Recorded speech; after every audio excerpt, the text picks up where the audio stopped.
Hello everyone, welcome back to another episode of our Malicious Compliance. In today's episode, will a plot number work for the address? No walk-ins. Make me serve you something you've never heard of after being warned about. Yeah, right. Poorly drafted exit docs equals free pension. Before we get started, make sure to subscribe so you will never miss a video. So let's get started. Will a plot number work for the address? My dad passed away when I was 10 years old, and this story takes place about a year or two afterwards.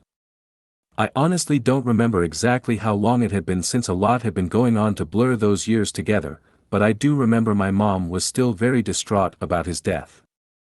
I think this was one of the first times I actually saw her leave the house since his passing.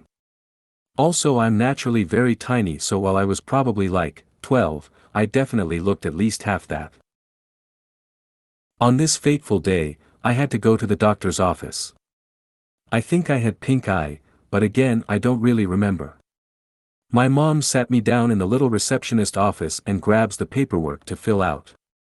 My mom's always used humor to deflect her pain, so it wasn't strange to hear her mumble, second guardian/parent address. I don't know how heaven's addressing system works. Guess that's gonna be left blank. What was strange was when she returned to the receptionist counter. I was bored out of my mind and it was a tiny waiting room, so all I could do was watch the scene unfold. My mom turns to come sit with me again, but is stopped. "Excuse me, ma'am." My mom turns back around to face the receptionist. "Yes. You didn't finish your paperwork." My mom, ready to do her job and ensure her daughter had medical care ASAP, grabs the paperwork off the counter. She flips through it. "No, looks like I got it all. Ma'am, we need a second parent listed." "Oh, he's no longer in the picture." "I'm sorry, but I still need an address." My mom lowers her voice, almost too quiet to hear. "I mean, he passed recently. I don't have an address." "Ma'am, I can't file the paperwork without one." Her voice is no longer lowered. "He's dead. I can't give you 1 inch. Then I can't file the paperwork." "So you're telling me I need my deceased husband's current address to get my daughter looked at?" "Yes, ma'am. I can't file the paperwork until it's been completed." My mom isn't normally one to make a scene. Especially not somewhere like a doctor's office. Keyword, normally. I watch my mom open her mouth, close it, taken a deep breath, and nodded. My mom then spoke loud. I almost think she embellished the heartbreak in her voice, making sure everyone and anyone could hear her. "Well, I hope a plot number works for my husband's address, because that's all I can give you." The woman immediately starts to panic. There's no way her bosses didn't just hear that, and I could already see people standing up, I assume to defend my mom's honor. She started trying to take the paper from my mom's hands. "No. No, don't worry, I don't need one. This is good enough." She glared at the women. "No, you said you can't file without an address, so I'm giving you one." My mom's also super stubborn when she gets frustrated. She held on to those papers like they were my dad's final words. Tears were streaming down her face, though I'm still not sure if it was from anger, grief, or an equal mix of both as she scribbled out his plot number. She didn't move from the desk, but it didn't matter. Everyone was looking at her in stunned silence. My mom had to grab her phone to get the proper number, which involved returning to our seats where her purse was. Everyone turned to glare at the receptionist when they saw my poor mom had a child. When she did return with her phone, a different woman was standing up front.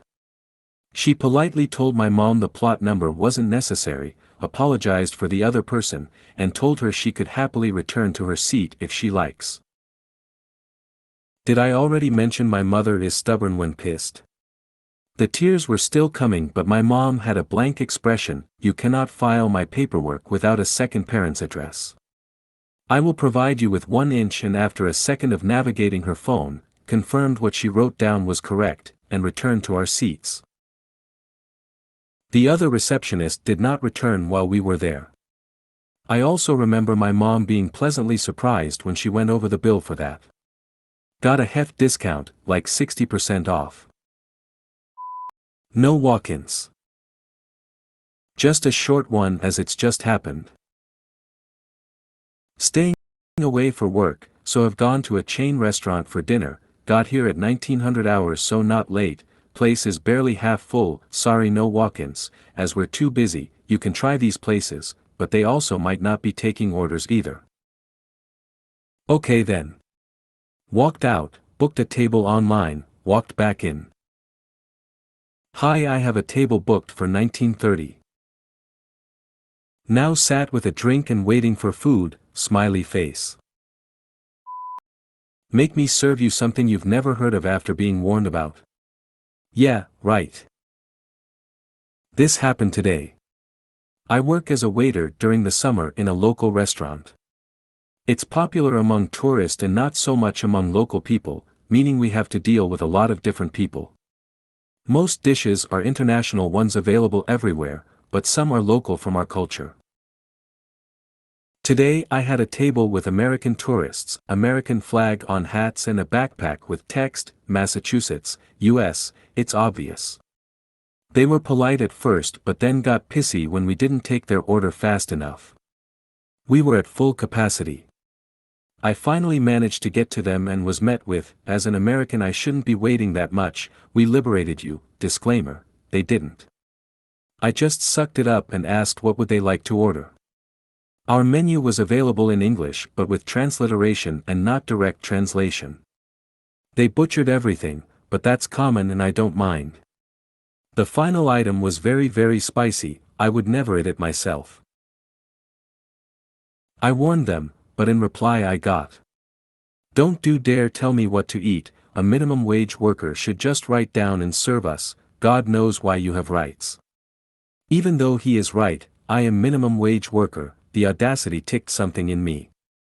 I just placed their order and made sure the cooks kept the dish as spicy as it is in the original recipe. They still kept being pissy about slow service and made some comments about me and the restaurant.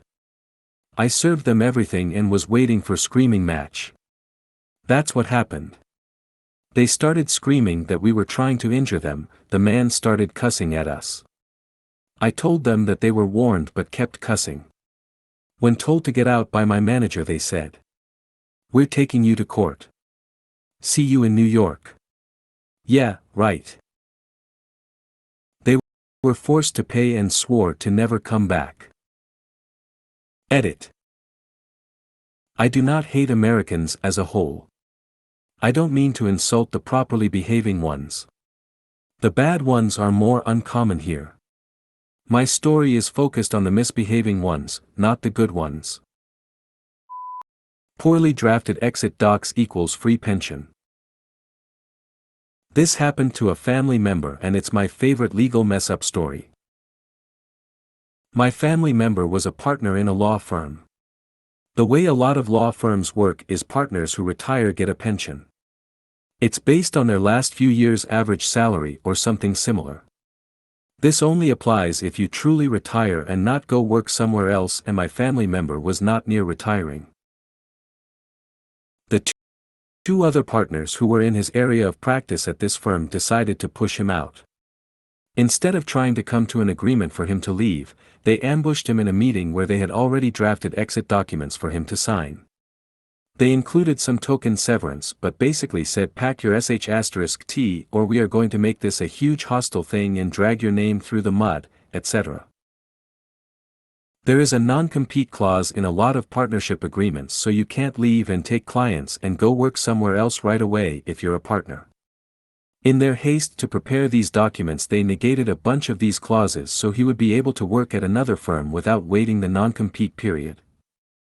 But they missed that some of those clauses were also what governed the part of the pension clause that doesn't let you get the pension if you work for another firm after you leave. Basically, they wrote docs that gave him a pension way early and for the rest of his life, and based on some really good years he'd had for the firm. He noticed this when he read them. He's a good lawyer, lol, and knew they messed up and also knew he would be able to get a job pretty easily, so instead of negotiating or fighting it he just signed them as is and left. They were very surprised, expecting a huge fight or a long negotiation. He ended up getting another job pretty quickly at a different law firm. He waited a couple months and then called one of the other partners and said something like, "So when are you going to start making the payments?" At his age when this happened they would have had to pay him a large amount of money every year for maybe 40 to 50 years. They basically shat their pants. Once they went back through and realized what they had forced him to sign, they started making offers to buy him out of his pension. He eventually settled for a multi-million-dollar payout, all because he signed the documents they put in front of him. If you made it to the end of the video, thanks for watching. Don't forget to like, subscribe and share, and we will see you in the next video.